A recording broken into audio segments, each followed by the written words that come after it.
Sa amin pong pinakamamahal na tagapamahalang pangkalahatan, ang kapatid na Eduardo B. Manalo, sa pagsapit po ng inyong kaarawan, dalangin po namin ipagkaloob po sa inyo ang mahabang buhay at lakas, maging ang inyong buong sambahayan para sa kapakanan ng buong iglesia.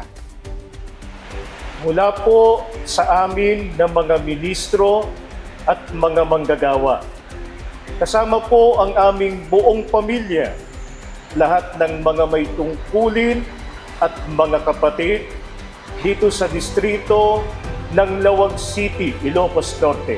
Kami pong lahat ay malugod na bumabati sa inyo ng Happy Birthday po! Mahal na mahal po namin kayo!